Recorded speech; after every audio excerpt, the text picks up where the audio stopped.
मोक्षदा एकादशी व्रत कथा।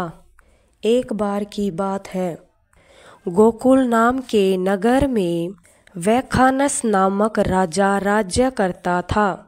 उसके राज्य में चारों वेदों के ज्ञाता ब्राह्मण रहते थे। वह राजा अपने राज्य का पुत्रवत पालन करता था। एक बार रात्रि में राजा ने स्वप्न में देखा कि उसके पिता नरक में हैं। उसे बड़ा आश्चर्य हुआ। प्रातः वह विद्वान ब्राह्मणों के पास गया और अपना स्वप्न सुनाया। कहा, मैंने अपने पिता को नरक में कष्ट उठाते हुए देखा है। उन्होंने मुझसे कहा कि हे पुत्र, मैं नरक में पड़ा हुआ हूँ, यहाँ से तुम मुझे मुक्त कराओ। जब से मैंने ये वचन सुने हैं मैं बहुत बेचैन हूँ। चित्त में बड़ी अशांति हो रही है। मुझे इस राज्य, धन, पुत्र, स्त्री, हाथी, घोड़े आदि में कुछ भी सुख प्रतीत नहीं हो रहा है। मैं क्या करूं? राजा ने कहा, हे ब्राह्मण देवताओं, इस दुख के कारण मेरा सारा शरीर जल रहा है। अब आप कृपा करके कोई तप, दान, व्रत आदि ऐसा उपाय बताइए जिससे मेरे पिता को मुक्ति मिल जाए। उस पुत्र का जीवन व्यर्थ है जो अपने माता पिता का उद्धार ना कर सके। एक उत्तम पुत्र जो अपने माता पिता तथा पूर्वजों का उद्धार करता है, वह 1000 मूर्ख पुत्रों से अच्छा है। जैसे एक चंद्रमा सारे जगत में प्रकाश कर देता है, परंतु हजारों तारे नहीं कर सकते। ब्राह्मणों ने कहा, हे राजन, यहाँ पास ही भूत भविष्य वर्तमान के ज्ञाता पर्वत ऋषि का आश्रम है। आपकी समस्या का हल वे जरूर करेंगे।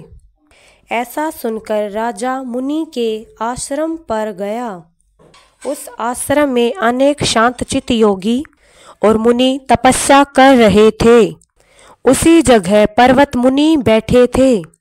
राजा ने मुनि को साष्टांग दंडवत किया। मुनि ने राजा से उसकी कुशलता के बारे में पूछा। राजा ने कहा, महाराज, आपकी कृपा से मेरे राज्य में सब कुशल है, लेकिन अकस्मात मेरे चित्त में अत्यंत अशांति होने लगी।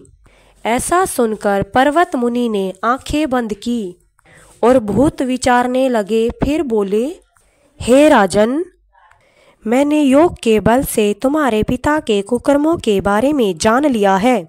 उन्होंने पूर्व जन्म में कामातुर होकर एक पत्नी को रति दी, किंतु सोत के कहने पर दूसरी पत्नी को ऋतुदान मांगने पर भी नहीं दिया। उसी पाप कर्म के कारण तुम्हारे पिता को नरक में जाना पड़ा। तब राजा ने कहा, इसका कोई उपाय बताइए।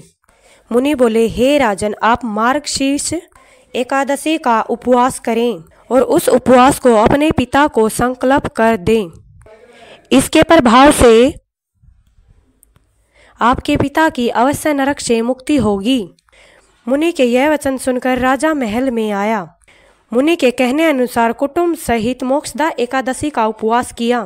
व्रत करने के बाद उसके समस्त पाप नष्ट हो जाते हैं।